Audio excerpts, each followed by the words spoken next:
ప్రియులారా, బాగున్నారా? దేవుడి వాక్యాన్ని క్రమంగా చదువుతున్నారా?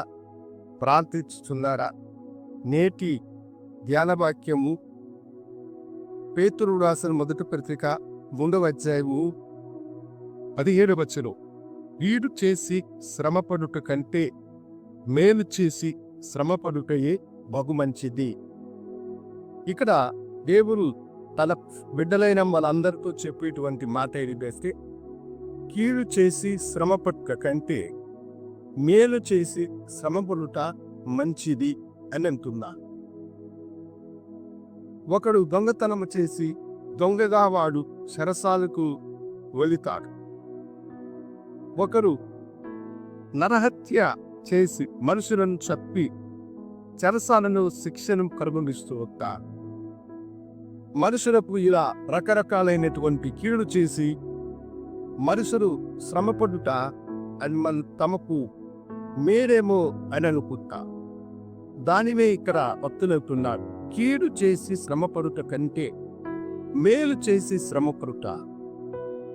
మనము ఇలాంటి కీడు చేసి శ్రమను అనుభవించడం కంటే అనేకులకు మేలు చేసినప్పుడు కూడా మనకు శ్రమలు సంభవిస్తాయి, కష్టం వస్తాయి, నష్టం వస్తాయి.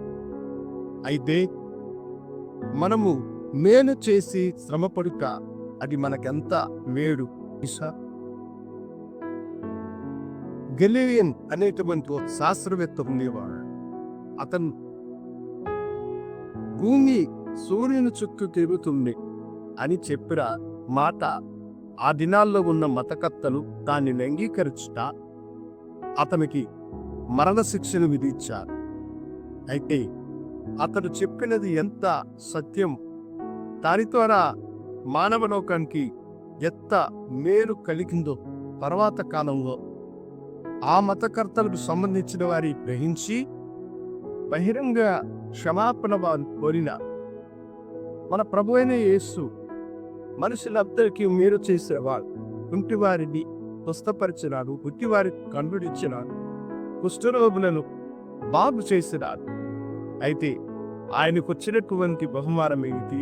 సిలువ మరణం. మనుషులకు మేలు చేసిన వాడు కీడు సంభవించింది. సిలువ మరణము పొంది ఆయన మానవాళి కొనికే రక్తం చిందించి మరణించిన. కీడు చేసి మేలు పొందలేదు, మేలు చేసి కీడును అనుభవించినాడు. అందుకనే పరలోకపు దేవునిగా మన మధ్య ఇప్పటికీ ఆయన ఉంటున్నా. అవదేవుడు కీడు చేసి మేలు పొందుట కాదు, మనము మేలు చేసి కీడును ఉంచితే అది మనకెంతో మేలు. దేవుని మనం దీవించుగా ప్రార్థించుకున్నాను. మహాకరుణ నీకు వందనాలు. నీవు మనుషులకు మేలు చేసి కీడును అనుభవించిన అది ఎంతో మేలని మాకు చెప్పిన గొప్ప సత్యమును మీ మనసుచ్చే భాగ్యమును అనుగ్రహించవచ్చు. యేసు నామమున అడిగిపెట్టుచున్నాము తండ్రి. ఆమె శుభోదయం. ప్రభు మిమ్మల్ని దీవించునుగాక. ఆమె